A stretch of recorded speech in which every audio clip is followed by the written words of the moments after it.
एक छोटे से कस्बे की धूल भरी दोपहर थी। सूरज ठीक सर के ऊपर चमक रहा था और गलियों में सन्नाटा पसरा हुआ था, जैसा अक्सर दोपहर के खाने के बाद भारत के छोटे शहरों में होता है। बिहार के एक पुराने घिसे पिटे मकान के आंगन में एक नीम का पेड़ अपनी छाया बिछाए खड़ा था। उस छाया के नीचे एक पुरानी चारपाई बिछी थी, जिस पर 70 साल की सावित्री देवी लेटी हुई थीं। उनके चेहरे पर समय की लकीरें थीं। हर लकीर एक संघर्ष की कहानी बयां करती थी, लेकिन उनकी आंखों में एक सुकून था। वह सुकून जो जीवन भर की मेहनत के बाद थोड़ा आराम मिलने पर आता है।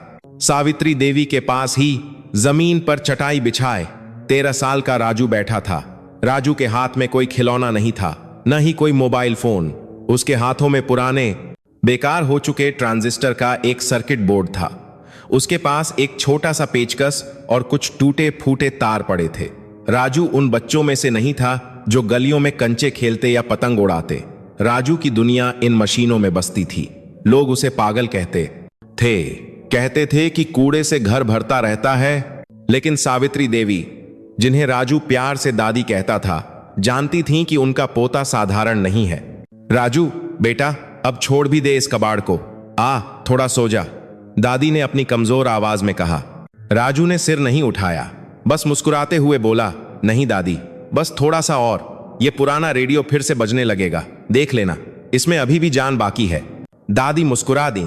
वह जानती थीं कि राजू के माता पिता के गुजर जाने के बाद यही टूटी फूटी मशीनें ही उसका परिवार, उसके दोस्त बन गई थीं। दादी ने अपनी साड़ी के पल्लू में बंधी एक गांठ को टटोला। उसमें कुछ रुपए थे, वह पैसे जो उन्होंने अपनी जिंदगी भर की पेंशन और दूसरों के घरों में बर्तन मांजकर जमा किए थे। पूरे 50,000 रुपए। यह रकम किसी अमीर के लिए शायद एक दिन का खर्चा हो, लेकिन सावित्री देवी के लिए यह उनकी इज्जत थी, उनकी सुरक्षा थी और सबसे बढ़कर राजू के भविष्य की नींव थी। वह चाहती थीं कि राजू किसी बड़े स्कूल में पढ़े, इंजीनियर बने, न कि अपनी पूरी जिंदगी इस धूल और गरीबी में बिता दे। तभी घर के कोने में रखे पुराने लैंडलाइन फोन की घंटी बजी। ट्रिंग ट्रिंग। वह आवाज दोपहर की शांति को चीरती हुई गूंजी। राजू का ध्यान नहीं टूटा, लेकिन दादी हड़बड़ाकर उठ बैठीं। इस समय किसका फोन हो सकता है? रिश्तेदार तो त्योहारों पर ही याद करते हैं। दादी ने अपनी लाठी उठाई और धीरे धीरे फोन की ओर बढ़ी। उन्हें क्या पता था कि वह फोन की घंटी नहीं, बल्कि उनके जीवन में आने वाले तूफान की दस्तक थी। हेलो, कौन? दादी ने कांपते हाथों से रिसीवर उठाया। उधर से एक भारी और रौबदार आवाज आई, ऐसी आवाज जो किसी बड़े अधिकारी की लगती थी। क्या मैं सावित्री देवी से बात कर रहा हूं? जी, मैं ही बोल रही हूं। कौन साहब? मैं बिजली विभाग के मुख्य कार्यालय से बात कर रहा हूं, शर्मा। माता जी, आपके लिए एक बहुत बुरी खबर है। आपका बिजली का बिल पिछले 3 महीनों से अपडेट नहीं हुआ है। हमारे सिस्टम में दिखा रहा है कि आपका कनेक्शन आज रात 12 बजे काट दिया जाएगा। दादी का दिल जोर से धड़का। बिजली? लेकिन मैंने तो हर महीने बिल भरा है। बेटा राजू ही जाकर जमा करता है। नहीं साहब, यह कैसे हो सकता है? दादी घबरा गई। हमने तो पूरा पैसा दिया है, रसीद भी है हमारे पास। शर्मा नाम के उस आदमी ने सख्त लहजे में कहा, माताजी, रसीद होने से क्या होता है? कंप्यूटर में चढ़ना चाहिए ना, सिस्टम में नहीं चढ़ा है। हो सकता है बाबू ने घपला किया हो, लेकिन अभी बात यह है कि ऊपर से ऑर्डर आ गया है। आज रात आपके घर में अंधेरा हो जाएगा। और सुनिए, अगर कनेक्शन कटा तो दोबारा जोड़ने का जुर्माना 10,000 रुपए लगेगा। 10,000? दादी के पैरों तले जमीन खिसक गई। गरीब आदमी के लिए यह रकम बहुत बड़ी थी। उनकी आवाज रुआंसी हो गई। बेटा, ऐसा मत करो। मेरे घर में छोटा बच्चा है, उसकी पढ़ाई है। हम अंधेरे में कैसे रहेंगे? कोई उपाय बताओ। उस आदमी की आवाज थोड़ी नरम हुई, जैसे वह दादी पर कोई एहसान कर रहा हो। देखिए माताजी, आप बुजुर्ग हैं, इसलिए मदद कर रहा हूं। एक तरीका है, आपको अभी इसी वक्त अपने बैंक खाते से इसे ऑनलाइन अपडेट कराना होगा। बस 10 रुपए का वेरिफिकेशन चार्ज लगेगा, सिर्फ 10 रुपए। जैसे ही वह जमा होगा, आपका पुराना सारा बिल कंप्यूटर पर दिख जाएगा और कनेक्शन नहीं कटेगा। सिर्फ 10 रुपए? दादी को लगा जैसे डूबते को तिनका मिल गया। 10 रुपए तो कोई बड़ी बात नहीं थी, लेकिन उन्हें यह सब डिजिटल काम नहीं आता था। बेटा, मुझे यह सब मोबाइल वोबाइल नहीं आता, मैं तो अंगूठा टेक हूं। अरे कोई बात नहीं माताजी, आपके पास कोई मोबाइल नंबर है जो बैंक से जुड़ा हो? बस उस पर एक मैसेज आएगा, एक नंबर होगा, वो मुझे बता दीजिए। मैं यहीं हेड ऑफिस से सब ठीक कर दूंगा, आपको कहीं जाने की जरूरत नहीं। भोली भाली दादी उस जाल में फंस चुकी थीं। उन्हें लगा कि सामने वाला सचमुच कोई देवता है जो उनकी मदद कर रहा है। उन्होंने राजू को आवाज नहीं दी। उन्हें लगा राजू छोटा है, वह क्या समझेगा। उन्होंने अपने उस पुराने कीपैड वाले मोबाइल को उठाया जो बैंक खाते से जुड़ा था। तभी फोन पर एक संदेश आया, एक ओटीपी। हाँ बेटा, एक मैसेज आया है, उसमें कुछ नंबर लिखे हैं। हाँ माताजी, जल्दी बताइए, समय बहुत कम है, लाइन कटने वाली है। दादी ने चश्मा ठीक किया और धीरे धीरे वह 6 अंक पढ़ दिए। वह 6 अंक जो उनके 50 साल की मेहनत की तिजोरी की चाबी थे। शुक्रिया माताजी, बस अब फोन रख दीजिए, 2 मिनट में सब ठीक हो जाएगा। उधर से आवाज आई और फोन कट गया। दादी ने राहत की सांस ली। उन्होंने रिसीवर वापस रखा और वापस आंगन में चारपाई पर आ गईं। मन ही मन भगवान का शुक्रिया अदा किया कि समय रहते बिजली कटने से बच गई। राजू अभी भी अपनी मशीन में मगन था। राजू बेटा, दादी ने पुकारा। हाँ दादी, राजू ने बिना देखे जवाब दिया। बिजली वाले का फोन आया था, कह रहा था बिल जमा नहीं दिखा रहा। मैंने बात कर ली, सब ठीक कर दिया उसने, बड़ा भला मानुष था। राजू का हाथ रुक गया, वह पलटा। बिजली वाला? दादी, बिल तो मैंने खुद काउंटर पर जाकर जमा किया था, रसीद तो अलमारी में है और सरकारी दफ्तर से कोई ऐसे फोन नहीं करता। दादी ने लापरवाही से हाथ हिलाया। अरे तू बच्चा है, तुझे क्या पता दुनियादारी। सिस्टम में कुछ गड़बड़ थी, उसने ठीक कर दिया। लेकिन राजू के मन में एक अजीब सी बेचैनी होने लगी। उसका तकनीकी दिमाग खतरे की घंटी बजा रहा था। दादी, उन्होंने आपसे कुछ पूछा तो नहीं? कोई नंबर, कोई मैसेज? दादी ने सहज भाव से कहा, हाँ बस वो बैंक वाला मैसेज आया था, 10 रुपए कटने थे, मैंने बता दिया। राजू के हाथ से पेचकस गिर गया। एक सन्नाटा छा गया, ऐसा सन्नाटा जो किसी की मौत की खबर के बाद आता है। राजू ने झपटकर दादी का कीपैड वाला मोबाइल उठाया। स्क्रीन पर एक नया मैसेज चमक रहा था। आपके खाते से 50,000 रुपए डेबिट कर लिए गए हैं, शेष राशि 0। राजू को पढ़ना आता था, उसे यह भी पता था कि इसका क्या मतलब है। उसकी आंखों के सामने अंधेरा छा गया। वह शब्द उसकी आंखों में चुभने लगे। 50,000 डेबिट 0। दादी। राजू की आवाज कांप रही थी। दादी, यह मैसेज। दादी ने राजू का चेहरा देखा, उसका रंग उड़ चुका था। क्या हुआ बेटा, 10 रुपए कट गए ना? दादी, 10 रुपए नहीं। राजू का गला भर आया। दादी, सारे पैसे, पूरे 50,000 सब चले गए। दादी को समझ नहीं आया, क्या बक रहा है? 50,000 कैसे जाएंगे? मैंने तो बस नंबर बताया था। राजू ने मोबाइल दादी के हाथों में रख दिया और फूट फूट कर रोने लगा। दादी, उन्होंने आपको ठग लिया, वो बिजली वाले नहीं थे, वो चोर थे, उन्होंने हमारी पूरी जमा पूंजी लूट ली। सावित्री देवी सन्न रह गईं, वह बुत बन गईं। वह शब्द लूट ली उनके कानों में हथौड़े की तरह बजने लगा। 50,000 रुपए, उनकी दवाई के पैसे, राजू की फीस, घर का राशन, बुरे वक्त का सहारा, सब खत्म एक पल में। नहीं नहीं, ये झूठ है। दादी चीख पड़ी, ये नहीं हो सकता, मैं बैंक जाऊंगी, अभी जाऊंगी। वह उठी, लेकिन उनके पैर कांप रहे थे। वह गिरते गिरते बचीं। राजू ने उन्हें संभाला। दादी, चलिए बैंक चलते हैं, पुलिस के पास चलते हैं। दोपहर की उस चिलचिलाती धूप में एक बूढ़ी औरत और एक छोटा बच्चा नंगे पैर सड़क पर दौड़ रहे थे। दादी का पल्लू गिर रहा था, उनकी सांस फूल रही थी, लेकिन वह रुकी नहीं। वह बैंक पहुंची। बैंक मैनेजर, एक थका हुआ आदमी, अपनी कुर्सी पर बैठा पंखे की हवा खा रहा था। साहब मेरे पैसे। दादी काउंटर पर जाकर रो पड़ी। मैनेजर ने चश्मा ठीक किया। क्या हुआ माताजी, क्यों शोर मचा रही हैं? किसी ने फोन किया, बिजली बिल, मैंने नंबर बताया और पैसे कट गए। साहब, मेरे पैसे वापस मंगा दीजिए, मैं मर जाऊंगी। मैनेजर ने सर हिलाया। वह ऐसे मामले रोज देखता था। माताजी, आपने ओटीपी बता दिया, फिर हम क्या कर सकते हैं? आपने खुद चाबी चोर को दे दी, अब पैसे बैंक से निकल चुके हैं, जामताड़ा या मेवात पहुंच गए होंगे, अब कुछ नहीं हो सकता। लेकिन साहब, मेरी जिंदगी भर की कमाई है। दादी गिड़गिड़ाएं। उन्होंने मैनेजर के पैर पकड़ लिए। साहब, आप तो बड़े अफसर हैं, कंप्यूटर में कुछ बटन दबा दीजिए, पैसे वापस आ जाएंगे। मैनेजर ने पैर पीछे खींच लिए।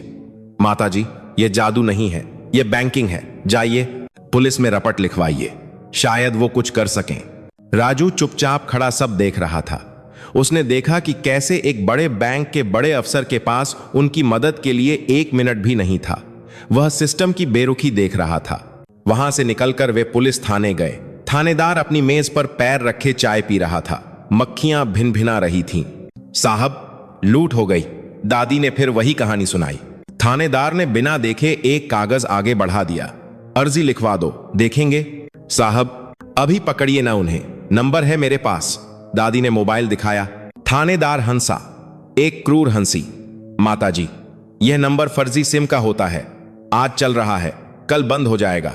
ये लोग किसी एक जगह नहीं होते, कभी झारखंड, कभी बंगाल, कभी राजस्थान। हम कहां कहां ढूंढेंगे?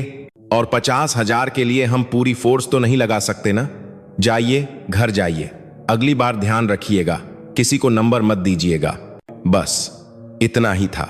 एक जिंदगी तबाह हो गई और कानून ने कह दिया, ध्यान रखिएगा। वे दोनों वापस घर लौट आए। शाम हो चुकी थी। घर में अंधेरा था, क्योंकि सचमुच बिजली का नहीं बल्कि उम्मीद का दिया बुझ चुका था। दादी आंगन में उसी चारपाई पर बैठ गईं। वह रो नहीं रही थीं।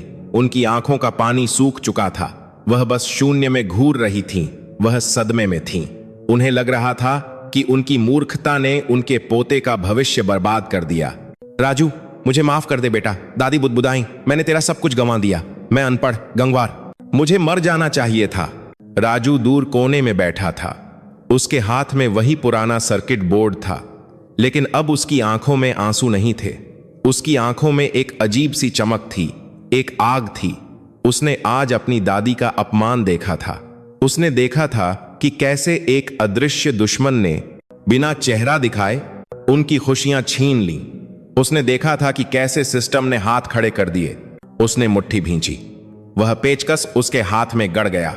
खून की एक बूंद निकल आई, लेकिन उसे दर्द नहीं हुआ। दादी, राजू ने धीमी लेकिन सख्त आवाज में कहा। दादी ने उसकी ओर देखा। आप रोइए मत। राजू उठा और दादी के पास गया। उसने दादी के झुर्रियों वाले हाथों को अपने नन्हे हाथों में लिया। दादी, उन्होंने मशीन का इस्तेमाल करके हमें ठगा ना, उन्होंने तकनीक से चोरी की। पुलिस कहती है उन्हें ढूंढा नहीं जा सकता क्योंकि वो दिखाई नहीं देते। राजू की आवाज में एक ऐसा भारीपन था जो 13 साल के बच्चे का नहीं हो सकता था। तो मैं भी अब वही करूंगा। मैं उन्हें ढूंढूंगा। मैं उन्हें वहीं मारूंगा जहां वो छिपे हैं। राजू, तू क्या कह रहा है? दादी घबरा गईं। राजू ने अपनी जेब से वह सर्किट बोर्ड निकाला। दादी, आप कहती थी ना कि मेरा यह कबाड़ किसी काम का नहीं। अब यही कबाड़ उनका काल बनेगा। वो लोग फोन से लोगों को डराते हैं, लूटते हैं। मैं एक ऐसी चीज बनाऊंगा, एक ऐसी मशीन जो उनकी आवाज को ही बंद कर देगी। राजू ने आकाश की ओर देखा, जहां तारे निकल रहे थे। मैं अपनी 50,000 रुपए वापस लाऊंगा दादी, और सिर्फ हमारे नहीं, गांव में जिसके भी पैसे गए हैं सबके वापस आएंगे। यह राजू का वादा है। उस रात राजू सोया नहीं। उसने अपने कमरे में जल रही लालटेन की रोशनी बढ़ाई। उसने अपने कबाड़ के खजाने को जमीन पर फैला दिया। पुराने मोबाइल, टूटे हुए रेडियो, टीवी के रिमोट और तांबे के तारों का गुच्छा। उसके दिमाग में अब सिर्फ एक ही मकसद था, एक ऐसा यंत्र, एक ऐसा जुगाड़ जो इन साइबर अपराधियों के नेटवर्क को तोड़ सके। वह जानता था कि यह आसान नहीं है। वह कोई वैज्ञानिक नहीं था। उसके पास बड़ी प्रयोगशाला नहीं थी। उसके पास सिर्फ उसका दिमाग था और यह कबाड़ था। लेकिन भारत में कहते हैं ना, जब सीधी उंगली से घी न निकले तो उंगली टेढ़ी करनी पड़ती है, और जब साधन न हो तो जुगाड़ ही सबसे बड़ा विज्ञान बन जाता है। राजू ने एक पुराने रेडियो के रिसीवर को खोला। उसकी आंखों में अब नींद नहीं, प्रतिशोध और संकल्प था। एक नन्हे जासूस का जन्म हो चुका था। एक ऐसा जासूस जिसके पास बंदूक नहीं, सोल्डरिंग आयरन था। और इस तरह एक धूल भरे कस्बे के छोटे से कमरे में अपराधियों के खिलाफ एक मौन युद्ध की शुरुआत हुई। अगले 3 दिन तक सावित्री देवी के घर का चूल्हा बमुश्किल ही जला। घर में सन्नाटा था, लेकिन राजू के कमरे में एक अलग ही शोर गूंज रहा था। खटखट, जन जन और तारों के जलने की गंध। राजू स्कूल नहीं गया था। उसने अपनी किताबों को एक कोने में रख दिया था और उसकी जगह ले ली थी कबाड़ के ढेरों ने। कस्बे के किनारे रेलवे लाइन के पास रहमान चाचा की कबाड़ की दुकान थी। लोहे के जंग लगे पाइप, टूटे हुए पंखे और पुराने बैटरियों का पहाड़ वहां खड़ा रहता था। राजू अपनी साइकिल पर, जिसके मडगार्ड भी तारों से बंधे थे, वहां पहुंचा। दोपहर की धूप तीखी थी और मक्खियां भिन भिना रही थीं। रहमान चाचा, जो अपनी मैली बनियान में बैठे बीड़ी पी रहे थे, राजू को देखकर हंसे। अरे ओ छोटे इंजीनियर, आज क्या लेने आया है? घर का बचा कुचा भी बेचने आया है क्या? राजू ने उनकी हंसी को अनसुना कर दिया। उसकी आंखों में नींद की कमी साफ दिख रही थी, लेकिन चमक पहले से तेज थी। नहीं चाचा, मुझे कुछ सामान चाहिए। वो जो पुराने माइक्रोवेव ओवन आए थे ना कल शहर से, उसका वो चुंबक वाला हिस्सा चाहिए, और कुछ पुराने डिश टीवी के एंटीना। रहमान चाचा ने बीड़ी का धुआं छोड़ा। अबे तू पागल हो गया है क्या? वो मैग्नेट्रॉन है, खतरनाक चीज है, और उसका करेगा क्या? खिचड़ी पकाएगा क्या तारों पर? राजू ने जेब से अपनी गुल्लक के बचे हुए कुछ सिक्के निकाले और मेज पर रख दिए। चाचा, सवाल मत पूछिए, बस दे दीजिए। मुझे कुछ ठीक करना है। रहमान चाचा ने सिक्कों को देखा, फिर राजू के चेहरे को। उन्होंने उस लड़के की आंखों में वह जिद देखी जो आम बच्चों में नहीं होती। उन्होंने पैसे वापस राजू की जेब में डाल दिए। रख ले इसे, दादी की दवाई में काम आएंगे। जा, ले जा जो चाहिए, लेकिन अगर हाथ जलाया या धमाका किया तो मैं तेरी दादी को बोल दूंगा। राजू ने शुक्रगुजार होकर सर हिलाया और कबाड़ के ढेर में कूद पड़ा। वह किसी हीरे की खोज में निकले जौहरी की तरह चीजें परख रहा था। उसे एक पुराना CRT टीवी मिला, जिसका सर्किट बोर्ड अभी भी सही लग रहा था। उसे कुछ तांबे की कॉइल और कैपेसिटर मिले। उसने सब कुछ अपनी साइकिल पर लादा और घर की ओर चल पड़ा। रास्ते में मोहल्ले के कुछ लड़के क्रिकेट खेल रहे थे। उनमें लल्लन भी था, जो राजू को हमेशा चिढ़ाता था। ओए देखो, कबाड़ी वाला आ गया। ए राजू, अब पढ़ाई छोड़ दी क्या? रद्दी बेचेगा? लल्लन ने एक पत्थर फेंका जो राजू की साइकिल के पहिए पर लगा। राजू का संतुलन बिगड़ा, सामान गिर गया। लड़के जोर से हंसे। राजू, तेरे बाप भी मैकेनिक थे, तू भी वही बनेगा। दादी के पैसे तो डूब गए, अब तू कबाड़ बीनकर घर चलाएगा। राजू ने मुट्ठी भींची। उसका खून खौल उठा। वह चिल्लाना चाहता था, उन्हें बताना चाहता था कि वह क्या बनाने जा रहा है, लेकिन उसने अपने पिता की बात याद की। शेर दहाड़कर शिकार नहीं करता, खामोशी से करता है। उसने चुपचाप अपना सामान उठाया, धूल झाड़ी और बिना पीछे मुड़े घर चला गया। अपमान का यह घूंट उसके संकल्प को और पक्का कर गया। घर पहुंचकर उसने अपने कमरे को प्रयोगशाला बना दिया था। जमीन पर चौक से बड़े बड़े नक्शे बने थे। यह नक्शे किसी किताब के नहीं, उसके दिमाग की उपज थे।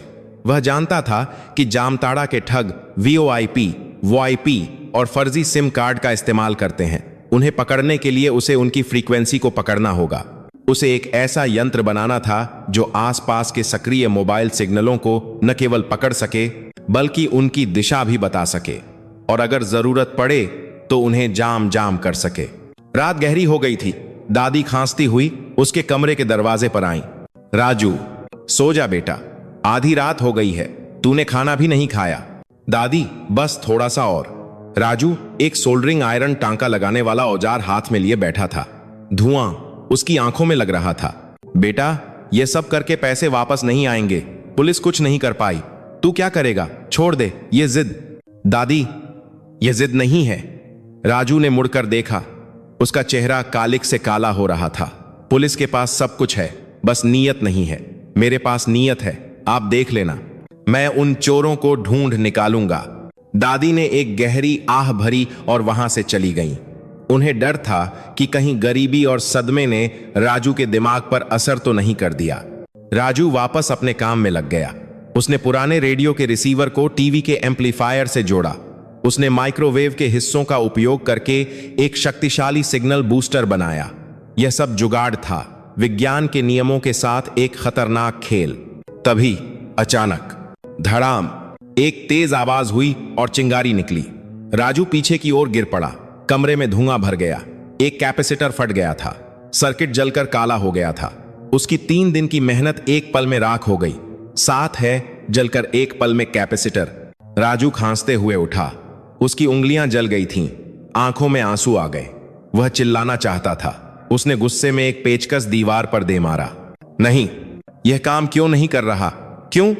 वह जमीन पर बैठ गया, घुटनों में सर देकर रोने लगा। उसे लगा लल्लन सही कह रहा था। वह बस एक कबाड़ बीनने वाला है। वह कोई वैज्ञानिक नहीं है। 50,000 रुपए बहुत बड़ी रकम है और वह एक मामूली सा बच्चा है। लेकिन तभी उसकी नजर दीवार पर टंगे एक पुराने कैलेंडर पर पड़ी। उस पर भगवान हनुमान की तस्वीर थी जो पहाड़ उठाए हुए थे। राजू के पिता कहते थे, जब शक्ति कम पड़ जाए तो युक्ति बुद्धि काम आती है, और जब दोनों कम पड़ जाए तो भक्ति और साहस काम आता है। राजू ने अपने आंसू पोंछे। उसने जले हुए सर्किट को देखा। उसने गलती पकड़ ली। उसने वोल्टेज ज्यादा दे दिया था। उसे रेगुलेटर की जरूरत थी। वोल्टेज, हाँ, पुराने पंखे का रेगुलेटर। वह बड़बड़ाया। वह रात भर नहीं सोया। उसने फिर से शुरुआत की। इस बार और सावधानी से उसने पंखे का रेगुलेटर जोड़ा, तांबे की तारों की वाइंडिंग को और मोटा किया। सुबह के 4 बज रहे थे। अजान की आवाज दूर से आ रही थी। राजू ने अंतिम तार जोड़ा। उसने बैटरी के स्विच को ऑन किया। इस बार कोई धमाका नहीं हुआ। इस बार एक हल्की सी लाल बत्ती जली और फिर स्पीकर से एक आवाज आई, शू खर्रर्रा। यह शोर नहीं था, यह सफेद शोर, व्हाइट नॉइज था। राजू ने एक पुराना मोबाइल फोन लिया और पास में रखा। उस मोबाइल में नेटवर्क के पूरे डंडे बार्स आ रहे थे। राजू ने अपने यंत्र की एक नॉब घुमाई। धीरे धीरे मोबाइल के नेटवर्क के डंडे कम होने लगे। 1, 2, 3 और फिर नो सर्विस। राजू का दिल जोर से धड़कने लगा। उसने नॉब को वापस घुमाया, नेटवर्क वापस आ गया। उसने फिर घुमाया, नेटवर्क चला गया। उसने कर दिखाया था। उसने कबाड़ से एक सिग्नल जैमर बना लिया था, लेकिन उसका काम अभी अधूरा था। उसे सिर्फ सिग्नल काटना नहीं था, उसे सिग्नल सुनना था और उसकी जगह पता करनी थी। उसे यह यंत्र एक रडार की तरह बनाना था। राजू खुशी से चिल्लाना चाहता था, लेकिन उसने खुद को रोक लिया। अभी जश्न का समय नहीं था। अभी तो बस हथियार बना था, युद्ध बाकी था। अगले 2 दिन उसने उस यंत्र को एक पुराने स्कूल बैग में फिट किया। बाहर से देखने पर वह एक सामान्य फटा पुराना बैग लगता था, लेकिन अंदर तारों और सर्किट का जाल था। बैग के पट्टे पर एक छोटा सा मीटर लगा था जो सिग्नल की ताकत बताता था। उसने एक पुराना हेडफोन जैक भी लगाया ताकि वह आवृत्तियों फ्रीक्वेंसीज को सुन सके। अब परीक्षा की घड़ी थी। उसे देखना था कि क्या यह यंत्र असली दुनिया में काम करता है। शाम को वह बाजार गया। कस्बे की चाय की दुकान पर बहुत भीड़ थी। वहां कुछ लोग जोर जोर से फोन पर बात कर रहे थे। राजू चुपचाप एक बेंच पर बैठ गया और अपनी पीठ पर टंगे बैग के अंदर हाथ डालकर स्विच ऑन किया। उसने हेडफोन कान में लगा लिया। शुरुआत में सिर्फ शोर सुनाई दिया, लेकिन जैसे ही उसने ट्यूनिंग की, उसे आवाजें सुनाई देने लगीं। साफ नहीं, लेकिन समझ में आने लायक। वह पास खड़े एक आदमी की बात सुन सकता था जो अपनी पत्नी से सब्जी के बारे में बात कर रहा था। राजू मुस्कुराया। उसका जासूस काम कर रहा था। तभी उसकी नजर एक आदमी पर पड़ी। वह आदमी थोड़ा संदिग्ध लग रहा था। उसने काली शर्ट पहनी थी और कोने में खड़ा होकर 2-3 मोबाइल फोन के साथ कुछ कर रहा था। वह बार बार सिम कार्ड बदल रहा था। राजू सतर्क हो गया। उसने अपने मीटर का एंटीना उस तरफ घुमाया। बैग को थोड़ा हिलाकर मीटर की सुई तेजी से हिली। सिग्नल बहुत मजबूत था। राजू ने फ्रीक्वेंसी सेट की। कानों में आवाज आई, हाँ भाई, काम हो गया। लॉटरी वाला मैसेज भेज दिया है। 10 मिनट में बकरा फंसेगा। राजू का शरीर अकड़ गया। यह वही भाषा थी, यह वही लहजा था। शायद यह वही गिरोह नहीं था जिसने दादी को ठगा, लेकिन यह उसी तालाब की मछलियां थीं। राजू ने एक गहरी सांस ली। उसने अपनी जेब से एक और छोटा रिमोट निकाला जो उसने अपने जैमर से जोड़ा था। उसने उस आदमी की तरफ देखा। अभी बकरा नहीं, शिकारी फंसेगा। राजू मन ही मन बोला। उसने बटन दबा दिया। उस आदमी के हाथ में पकड़ा फोन अचानक बीप बीप करने लगा। कॉल कट गई। उसने दूसरा फोन उठाया। उसमें भी नेटवर्क गायब। वह आदमी झुंझलाकर फोन को हवा में लहराने लगा। अरे यार, यह नेटवर्क को क्या हो गया? अभी तो आ रहा था, वह चिल्लाया। राजू अपनी जगह बैठा चाय की चुस्कियां ले रहा था, चेहरे पर एक मासूम सी मुस्कान लिए। उसने बटन छोड़ा, नेटवर्क आया। आदमी ने फिर नंबर मिलाया। राजू ने फिर बटन दबाया, नेटवर्क गायब। वह आदमी पागल सा हो गया। वह फोन पटकने ही वाला था कि उसे लगा शायद उसका फोन खराब है। वह वहां से बड़बड़ाता हुआ चला गया। राजू ने एक लंबी सांस छोड़ी। उसका प्रयोग सफल रहा। उसने एक छोटे चोर को परेशान किया था, लेकिन उसे मगरमच्छ चाहिए था। उसे वह कॉल सेंटर चाहिए था जहां से यह पूरा धंधा चलता है। घर लौटते समय राजू ने आसमान की ओर देखा। तारे अब उसे चिढ़ा नहीं रहे थे, बल्कि रास्ता दिखा रहे थे। दादी। राजू ने घर के आंगन में कदम रखते हुए सोचा, अब आपका पोता सिर्फ राजू नहीं है, अब मैं उनका काल हूं। लेकिन राजू को नहीं पता था कि जिस रास्ते पर वह चल पड़ा है वह कितना खतरनाक है।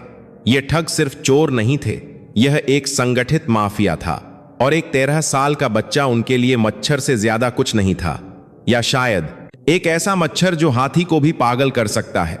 उस रात राजू ने अपने नक्शे पर एक लाल घेरा बनाया, कस्बे के बाहर पुराने खंडहरों के पास, जहां से उसे अजीबोगरीब सिग्नलों का एक गुच्छा मिला था।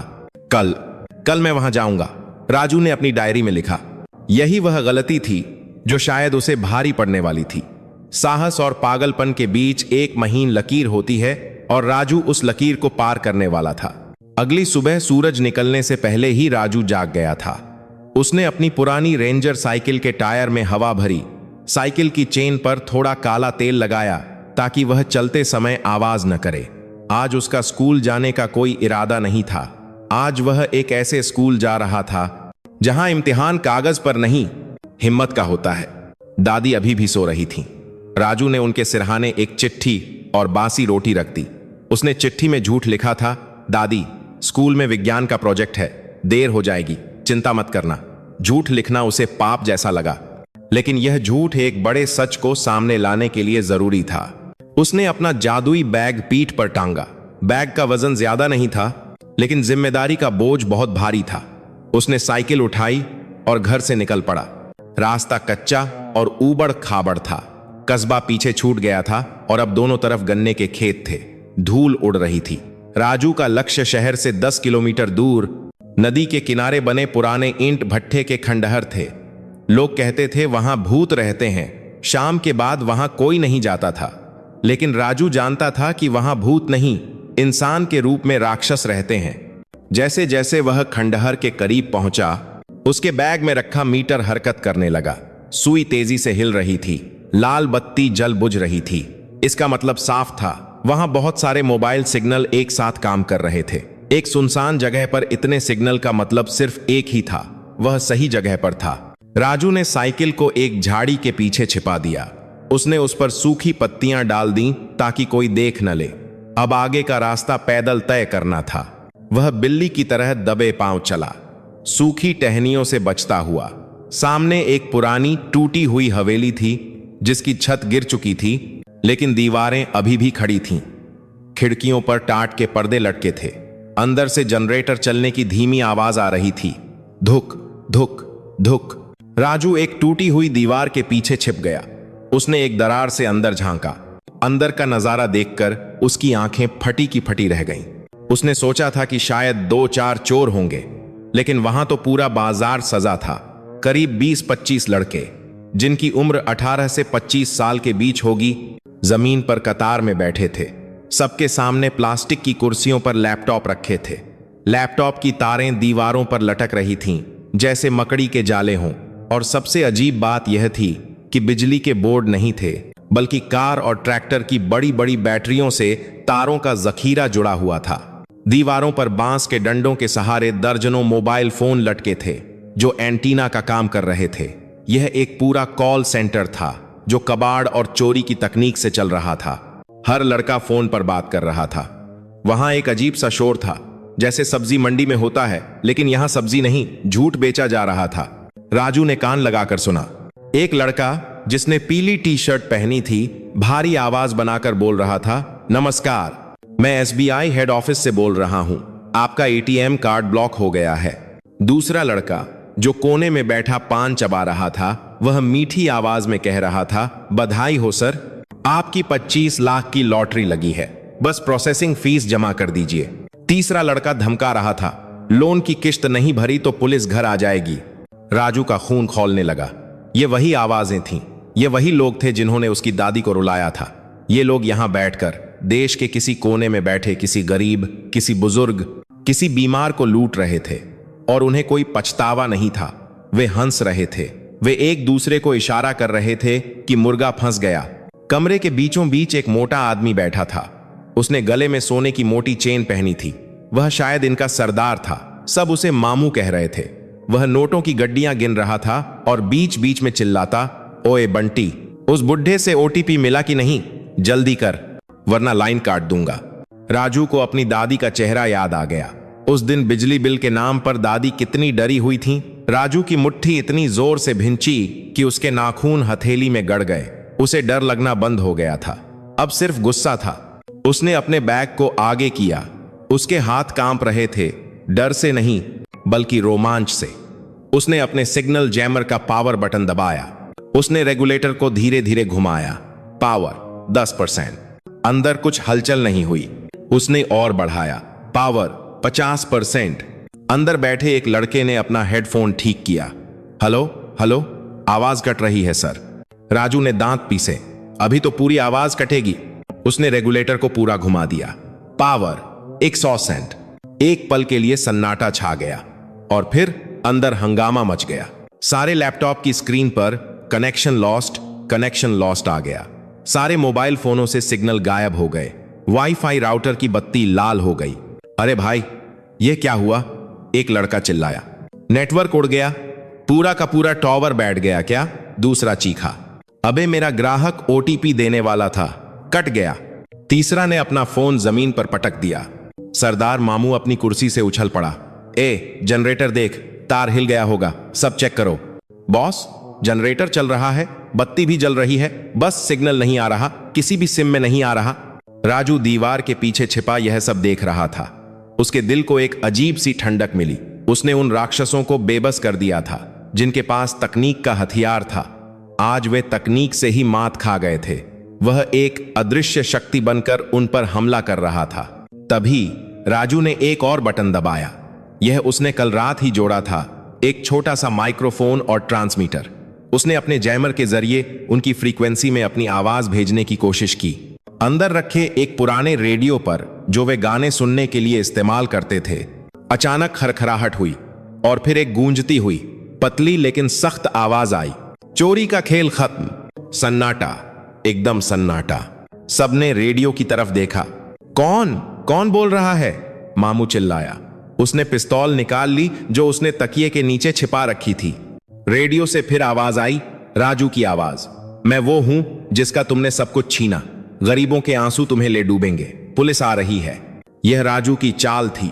पुलिस नहीं आ रही थी, लेकिन वह उन्हें डराना चाहता था। वह चाहता था कि वे भागें, गलती करें। पुलिस? मामू का चेहरा सफेद पड़ गया। सामान समेटो, निकलो यहां से, किसी ने मुखबिरी कर दी है। भगदड़ मच गई। वे लैपटॉप बंद करने लगे, तार नोचने लगे। राजू को लगा कि उसने जंग जीत ली है। वह खुश हो रहा था। लेकिन अनुभव होता है। मामू पुराना अपराधी था। उसने रेडियो की आवाज सुनी और फिर उसने अपनी जेब से एक अजीब सा मीटर निकाला, एक फ्रीक्वेंसी डिटेक्टर। मामू ने हाथ उठाया। रुको, सब रुको। सब रुक गए। मामू ने मीटर को घुमाया। मीटर की सुई दीवार की तरफ इशारा कर रही थी, ठीक वहां जहां राजू छिपा था। पुलिस नहीं है, मामू ने दांत पीसते हुए कहा। सिग्नल यहीं पास से जाम किया जा रहा है। कोई बाहर दीवार के पीछे बैठा है, बहुत पास। राजू का दिल धक से रह गया। उसकी चाल उल्टी पड़ गई थी। उसने अपनी लोकेशन बता दी थी। जाओ, पकड़ो उसे, जो भी है, जिंदा या मुर्दा। मामू ने आदेश दिया। 4-5 हट्टे कट्टे लड़के लाठियां और लोहे की रॉड लेकर बाहर की तरफ दौड़े। राजू समझ गया कि अब छिपने का वक्त खत्म हो गया है। वह पलटा और भागा। वहां है, वो रहा छोटा सा लड़का। एक गुंडे ने उसे देख लिया। पकड़ो साले को। राजू ने अपनी जिंदगी की सबसे तेज दौड़ लगाई। वह झाड़ियों को चीरता हुआ, पत्थरों पर कूदता हुआ अपनी साइकिल की तरफ भागा। कांटे उसके पैरों में चुभ रहे थे, झाड़ियां उसके कपड़े फाड़ रही थीं, लेकिन उसे दर्द महसूस नहीं हो रहा था। उसके पीछे मौत दौड़ रही थी। वह साइकिल तक पहुंचा। उसने एक झटके में साइकिल उठाई और पैडल मारने लगा। पीछे से गुंडे गालियां दे रहे थे। उन्होंने पत्थर फेंकना शुरू कर दिया। एक पत्थर राजू के कंधे पर लगा। उसे चक्कर आया, लेकिन वह रुका नहीं। अगर वह रुका तो दादी को बताने वाला कोई नहीं बचेगा कि उनके पैसे किसने चुराए। साइकिल धूल उड़ाती हुई कच्चे रास्ते पर दौड़ रही थी। पीछे से मोटरसाइकिलों के स्टार्ट होने की आवाज आई। धड़ धड़ धड़। वे पीछा कर रहे थे, साइकिल बनाम मोटरसाइकिल। यह रेस राजू नहीं जीत सकता था। राजू का दिमाग कंप्यूटर की तरह चल रहा था। वह सीधी सड़क पर नहीं भाग सकता। वे उसे पकड़ लेंगे। उसे कहीं ऐसी जगह जाना होगा जहां मोटरसाइकिल न जा सके। सामने गन्ने के खेत थे और उसके बीच से एक पतली पगडंडी जाती थी जो नहर की तरफ निकलती थी। राजू ने हैंडल मोड़ा और साइकिल को गन्ने के खेत में उतार दिया। कीचड़ और पानी में साइकिल का पहिया फंसने लगा। राजू साइकिल से कूद गया। उसने साइकिल वहीं छोड़ दी, बैग को कसकर पकड़ा और गन्ने के बीच में घुस गया। मोटरसाइकिल वाले सड़क पर रुक गए। वे गन्ने के खेत में बाइक नहीं डाल सकते थे। अंदर घुस गया चूहा। चारों तरफ से घेरो, आज यह बचकर नहीं जाना चाहिए। राजू गन्नों के बीच कीचड़ में लेटा हुआ था। उसकी सांसें लोहार की धौंकनी की तरह चल रही थीं। उसका दिल पसलियों से बाहर आने को बेताब था। उसने सुना कि वे लोग खेत के चारों तरफ फैल रहे हैं। वे उसे ढूंढ रहे हैं। उसने अपने बैग को गले से लगा लिया। उसका यंत्र, उसका आविष्कार अब बंद पड़ा था। बैटरी खत्म हो चुकी थी। अब कोई जादू नहीं था, अब सिर्फ वह था और उसका हौसला। सूरज ढल रहा था, अंधेरा होने वाला था और अंधेरा ही राजू का एकमात्र दोस्त था।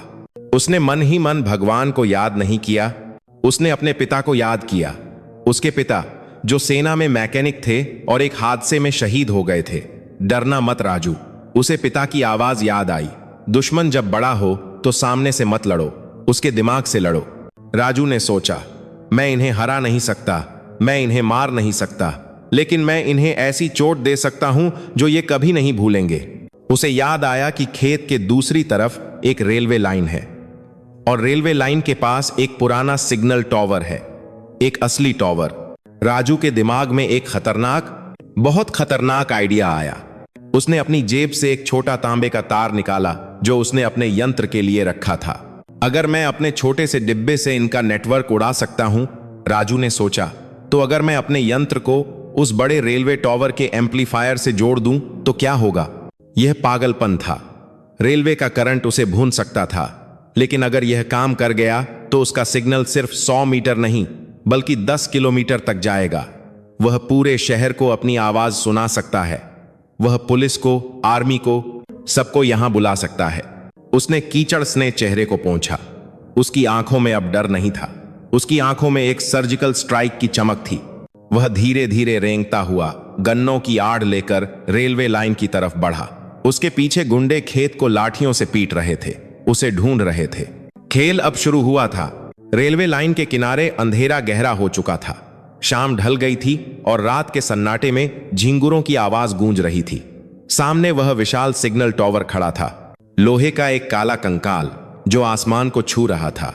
उसके तारों में दौड़ता हुआ हाई वोल्टेज करंट एक धीमी आवाज कर रहा था, जूमम जूमम। राजू की सांसें फूल रही थीं। कीचड़ में सने उसके कपड़े भारी हो गए थे। पीछे गन्ने के खेत में गुंडों की टॉर्च की रोशनी इधर उधर नाच रही थी। वे करीब आ रहे थे। वह रहा, वह पटरी की तरफ भागा है। एक आवाज आई। राजू के पास सोचने का वक्त नहीं था। उसने टॉवर की ठंडी लोहे की सीढ़ी को पकड़ा। यह मनाही वाला क्षेत्र था। ऊपर लिखा था, खतरा 25,000 वोल्ट। एक गलती और वह राख बन जाएगा। लेकिन नीचे उससे भी बड़ी मौत उसका इंतजार कर रही थी। उसने चढ़ना शुरू किया। पहला कदम, दूसरा कदम। लोहे की सीढ़ियां जंग खाई हुई थीं। हवा ऊपर तेज थी जो उसे धक्का दे रही थी। राजू ने नीचे नहीं देखा, वह बस ऊपर चढ़ता गया। 10 फीट, 20 फीट, 30 फीट। नीचे गुंडे पटरी पर पहुंच चुके थे। मामू भी वहां आ गया था, हांफता हुआ। अरे ऊपर देख, वह बंदर की तरह ऊपर चढ़ रहा है। मामू चिल्लाया, पत्थर मारो, नीचे गिराओ उसे। गुंडों ने पत्थर फेंकना शुरू किया। टन टन पत्थर लोहे के खंभों से टकरा रहे थे। एक पत्थर राजू के पैर पर लगा। दर्द की एक लहर दौड़ गई। उसका पैर फिसला। वह हवा में झूला, सिर्फ एक हाथ के सहारे। बजरंग बली। राजू ने आंखें बंद करके प्रार्थना की। उसने पूरी ताकत लगाकर खुद को ऊपर खींचा। वह पत्थरों की पहुंच से दूर हो गया था, लेकिन अब वह हाई वोल्टेज तारों के खतरनाक रूप से करीब था। वह टॉवर के मुख्य जंक्शन बॉक्स के पास पहुंचा। यह वह जगह थी जहां सिग्नल के तार मिलते थे। राजू ने अपना बैग खोला। उसके हाथ कांप रहे थे, लेकिन दिमाग शांत था। उसने अपने छोटे से जैमर के आउटपुट वायर को दांतों से छीला। उसने टॉवर के एम्पलीफायर बॉक्स का ढक्कन अपने पेचकस से खोला। अंदर लाल और नीले तारों का जाल था। अगर मैं इसे गलत जगह जोड़ दूं तो करंट मुझे मार देगा, अगर सही जगह जोड़ दूं तो मेरी आवाज मीलों दूर तक जाएगी, राजू ने सोचा। यह शुद्ध देसी जुगाड़ था। उसने अपने यंत्र के पतले तार को रेलवे के मोटे कॉपर वायर के साथ लपेट दिया। यह ऐसा था जैसे एक साइकिल के इंजन को रॉकेट में फिट करना। नीचे से मामू चिल्ला रहा था, ए लड़के, नीचे आ जा, हम तुझे कुछ नहीं करेंगे, बस वो मशीन दे दे। राजू ने नीचे देखा। 20-25 लोग उसे घेर कर खड़े थे। तुम लोग मुझे मार सकते हो, राजू चिल्लाया। उसकी आवाज हवा में गूंजी, लेकिन मेरी आवाज को नहीं मार सकते। राजू ने अंतिम कनेक्शन जोड़ा और फिर उसने अपनी पूरी ताकत से उस लाल बटन को दबा दिया। चट चट चट चट एक जबरदस्त स्पार्क हुआ। नीली चिंगारी निकली जिसने राजू के चेहरे को रोशन कर दिया। उसे लगा जैसे किसी ने उसे जोर का धक्का दिया हो। करंट का एक हल्का झटका लगा, बाल खड़े हो गए। लेकिन यंत्र काम कर गया। उस छोटे से डिब्बे ने रेलवे टॉवर की विशाल बिजली का उपयोग किया और एक शक्तिशाली इलेक्ट्रोमैग्नेटिक पल्स एम्प छोड़ दी। यह तरंग सिर्फ मोबाइल टावरों तक नहीं गई, यह हवा में फैल गई, अदृश्य सुनामी की तरह। उसी समय 5 किलोमीटर दूर दानापुर आर्मी कैंटोनमेंट छावनी सेना के संचार कक्ष कम्युनिकेशन रूम में हमेशा की तरह शांति थी। रडार स्क्रीन पर हरी बत्तियां जल रही थीं। कर्नल रणजीत सिंह, एक सख्त मिजाज के अधिकारी, अपनी शाम की कॉफी पी रहे थे। अचानक सारे सिस्टम पागल हो गए। Beep beep beep beep beep screen पर लाल रोशनी चमकने लगी। वायरलेस सेटों पर एक तेज कर्कश आवाज गूंजने लगी, शू शू। सर, फ्रीक्वेंसी जैम हो रही है, एक सिपाही चिल्लाया। क्या? कौन सी फ्रीक्वेंसी? कर्नल ने कप रख दिया। सर, सब कुछ, सिविलियन, मिलिट्री, पुलिस, पूरा स्पेक्ट्रम एक साथ बैठ गया है। ऐसा लग रहा है कोई बहुत बड़ा इलेक्ट्रॉनिक हमला हुआ है। Colonel Ranjit Singh radar screen के पास आए। उन्होंने देखा कि सिग्नल का स्रोत एक ही बिंदु से आ रहा था, पुराना रेलवे टॉवर। और फिर उस शोर के बीच से एक आवाज छन कर आई। वह आवाज साफ नहीं थी, लेकिन समझ में आ रही थी। वह किसी आतंकवादी की आवाज नहीं थी, वह किसी दुश्मन देश के जासूस की आवाज नहीं थी, वह एक बच्चे की आवाज थी। चोरी का खेल खत्म, गरीबों के आंसू, मैं राजू बोल रहा हूं, बचाओ। कर्नल सन्न रह गए। यह क्या है? कोई बच्चा मिलिट्री फ्रीक्वेंसी पर कैसे आ सकता है? सिग्नल ऑपरेटर ने हेडफोन कर्नल को दिया। सर, यह कोई आम जैमर नहीं है, यह रॉ सिग्नल है। किसी ने पावर ग्रिड का इस्तेमाल करके सिग्नल बूस्ट किया है। यह कोई बहुत बड़ा इंजीनियर या कोई बहुत बड़ा पागल ही कर सकता है। कर्नल ने मैप देखा। लोकेशन पुराना ईंट भट्ठा, सेक्टर 4। कर्नल की आंखों में चमक आ गई। उन्हें एहसास हुआ कि यह हमला नहीं, यह एक गुहार है, एक SOS, sauce. Quick reaction team QRT तैयार करो। कर्नल ने आदेश दिया। 2 ट्रक और एक जिप्सी, हथियार साथ रखना, हमें अभी वहां जाना है। सर, लेकिन वो सिविलियन इलाका है। पुलिस को, जब तक पुलिस अपनी जीप स्टार्ट करेगी तब तक वो बच्चा मारा जाएगा।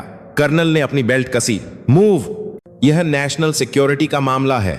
वापस रेलवे टॉवर पर राजू थक चुका था। उसका यंत्र जल चुका था, धुआं निकल रहा था, लेकिन काम हो चुका था। उसने देखा कि मामू के 2 गुंडे टॉवर पर चढ़ना शुरू कर चुके थे। अब कहां जाएगा चूहे? नीचे से मामू हंसा। राजू टॉवर के सबसे ऊपरी प्लेटफॉर्म पर सिमट गया। हवा बहुत तेज थी। उसे अपनी दादी की याद आई। क्या वह उन्हें फिर देख पाएगा? गुंडे करीब आ रहे थे। राजू ने अपनी जेब से एक मुट्ठी नट बोल्ट निकाले जो वह हमेशा रखता था। उसने उन्हें नीचे फेंका। एक गुंडे के सिर पर लगा। वह थोड़ा फिसला, लेकिन रुका नहीं। वे बस 5 फीट दूर थे। राजू ने आंखें बंद कर लीं। उसने अपना काम कर दिया था। उसने हार नहीं मानी थी। तभी दूर से एक गड़गड़ाहट सुनाई दी। यह बादलों की गरज नहीं थी, यह एक जानी पहचानी आवाज थी। भारी टायरों की सड़क को कुचलने की आवाज। धड़ धड़ धड़ धड़। अचानक अंधेरा चीरते हुए 2 तेज रोशनी की किरणें, सर्च लाइट्स, वहां पहुंची। रोशनी इतनी तेज थी कि मामू और उसके गुंडे अपनी आंखों पर हाथ रखने को मजबूर हो गए। वहीं रुक जाओ, एक भारी आवाज लाउड स्पीकर पर गूंजी। यह पुलिस की सीटी नहीं थी, यह फौज का आदेश था। सेना के 2 बड़े ट्रक और एक जिप्सी खेतों को रौंदते हुए वहां आ रुके थे। खाकी वर्दी नहीं, ऑलिव ग्रीन वर्दी पहने जवान बिजली की फुर्ती से नीचे कूदे। उनके हाथों में लाठियां नहीं, इंसास राइफलें थीं। आर्मी! मामू के गले से आवाज नहीं निकली। भागो! लेकिन भागने का कोई रास्ता नहीं था। जवानों ने घेरा बना लिया था। जो जहां है वहीं जमीन पर लेट जाए, वरना गोली मार दी जाएगी। कर्नल रणजीत सिंह जिप्सी से उतरे। उनकी मूछें इतनी हुई थीं और हाथ में पिस्तौल थी। गुंडे जो अभी तक शेर बने हुए थे, भीगी बिल्ली बन गए। वे घुटनों के बल बैठ गए। मामू ने हाथ ऊपर कर दिए। कर्नल ने ऊपर टॉवर की तरफ देखा, जहां सर्च लाइट का फोकस था। वहां तारों के जंजाल के बीच एक छोटा सा दुबला पतला लड़का सहमा हुआ बैठा था। बेटा, कर्नल ने आवाज दी, डरो मत, हम भारतीय सेना हैं, तुम सुरक्षित हो, नीचे आ जाओ। राजू ने नीचे देखा। उसे अपनी आंखों पर विश्वास नहीं हुआ। वह वर्दी, वह प्रतीक जो उसके पिता पहनते थे। राजू की आंखों से आंसू बह निकले, डर के नहीं, राहत के। वह धीरे धीरे नीचे उतरा। पैर कांप रहे थे। जैसे ही वह जमीन पर कूदा, वह लड़खड़ाया, लेकिन कर्नल ने उसे गिरने नहीं दिया। उन्होंने उसे थाम लिया। राजू ने कर्नल को देखा और फिर अपनी फटी हुई जेब से अपना जला हुआ यंत्र निकाला। सर, राजू ने सिसकते हुए कहा, मैंने इनका नेटवर्क तोड़ दिया। अब ये किसी दादी को नहीं ठगेंगे। कर्नल ने उस जले हुए कबाड़ के टुकड़े को देखा, फिर उस विशाल टॉवर को और फिर उस 13 साल के बच्चे को। एक अविश्वास और सम्मान का भाव उनके चेहरे पर आ गया। उन्होंने अपने जवानों की तरफ देखा जो मामू और उसकी गैंग को ट्रकों में लाद रहे थे। वहां से दर्जनों लैपटॉप, फर्जी सिम कार्ड और डायरियां बरामद हो रही थीं।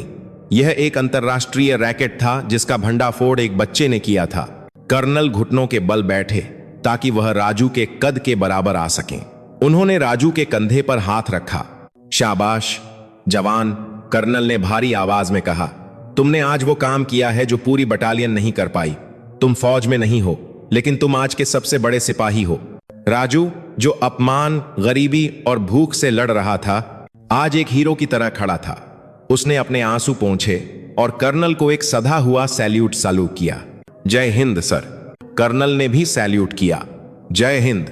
रात का अंधेरा अब छंटने लगा था।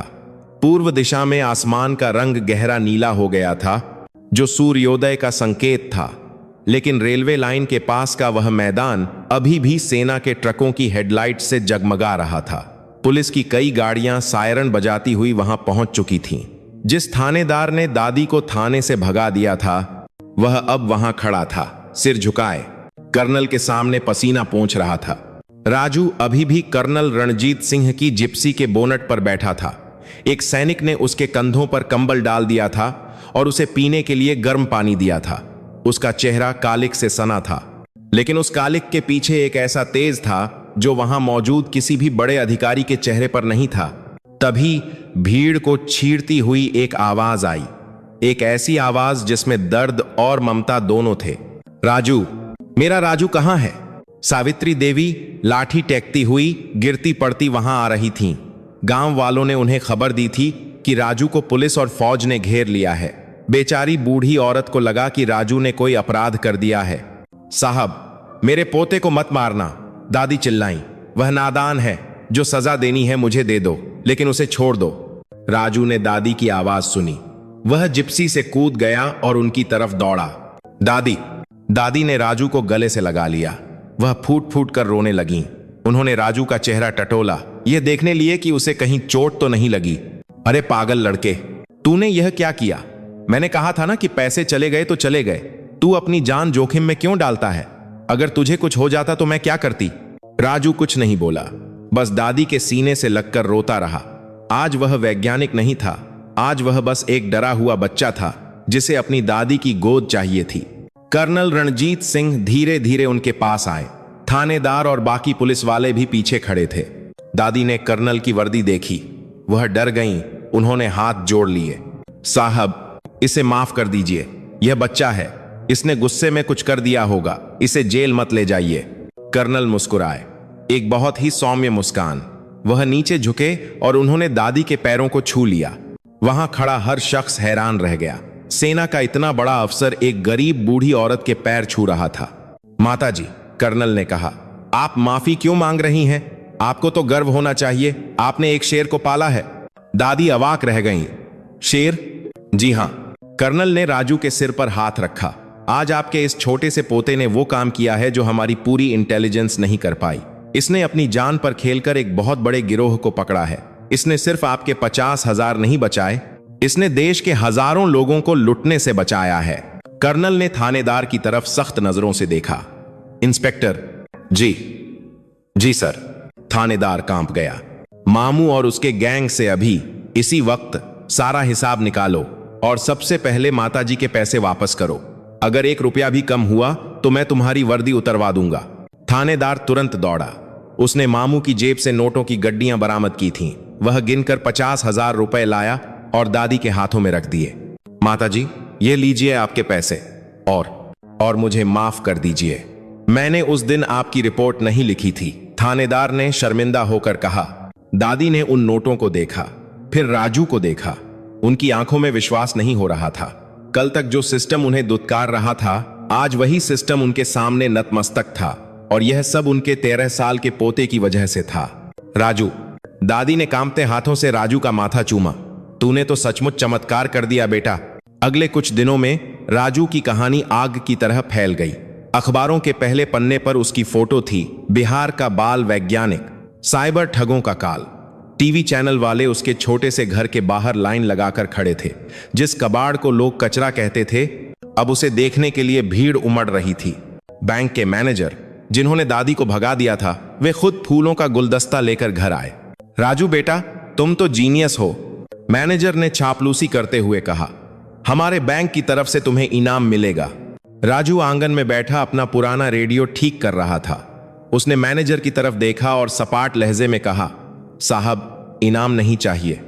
बस अगली बार कोई गरीब अनपढ़ दादी आए तो उसे लाइन से बाहर मत निकालिएगा, उसकी मदद कर दीजिएगा, वही मेरा इनाम होगा। मैनेजर शर्म से पानी पानी हो गए। आसपास खड़े गांव वाले तालियां बजाने लगे। राजू ने न सिर्फ तकनीक दिखाई थी, बल्कि संस्कार भी दिखाए थे। 1 हफ्ते बाद सुबह का समय था। राजू के घर के बाहर फिर से एक मिलिट्री जीप आकर रुकी। इस बार कर्नल रणजीत सिंह अकेले नहीं थे, उनके साथ एक और वरिष्ठ अधिकारी थे। दादी ने जल्दी से चारपाई बिछाई और पानी लाया। बैठिए साहब, गरीब खाने में आपका स्वागत है। कर्नल ने राजू को बुलाया। राजू, तैयार हो जाओ। कहां के लिए सर? राजू ने पूछा। कर्नल ने अपनी जेब से एक लिफाफा निकाला। उस पर भारत सरकार की मुहर लगी थी। यह तुम्हारी स्कॉलरशिप है, कर्नल ने बताया। रक्षा मंत्रालय, डिफेंस मिनिस्ट्री ने तुम्हारे टैलेंट को पहचाना है। तुम्हें अब इस गांव के सरकारी स्कूल में नहीं पढ़ना है, तुम्हें सैनिक स्कूल में दाखिला मिल गया है और उसके बाद तुम्हारी इंजीनियरिंग की पढ़ाई का पूरा खर्चा फौज उठाएगी। तुम डीआरडीओ डारडो के वैज्ञानिकों के साथ काम करोगे। राजू और दादी को अपने कानों पर यकीन नहीं हुआ। यह सपना तो उन्होंने देखना भी छोड़ दिया था। लेकिन सर, राजू ने धीरे से कहा, दादी अकेली रह जाएंगी। नहीं बेटा, कर्नल हंसे। दादी को भी सरकारी आवास मिलेगा और पेंशन भी शुरू हो जाएगी। तुम बस अपनी पढ़ाई पर ध्यान दो। इस देश को तुम्हारे जैसे दिमाग की जरूरत है, जो कबाड़ से भी सोना बना दे। राजू की आंखों में चमक आ गई। उसने अपने पिता की तस्वीर की तरफ देखा, जो दीवार पर टंगी थी। आज उसे लगा कि पिता मुस्कुरा रहे हैं। जाने का दिन आ गया। गांव के सारे लोग विदा करने आए थे। रहमान चाचा, कबाड़ वाले, सबसे आगे खड़े थे। उनकी आंखों में आंसू थे। जा बेटा, रहमान चाचा ने राजू के कंधे पर हाथ रखा।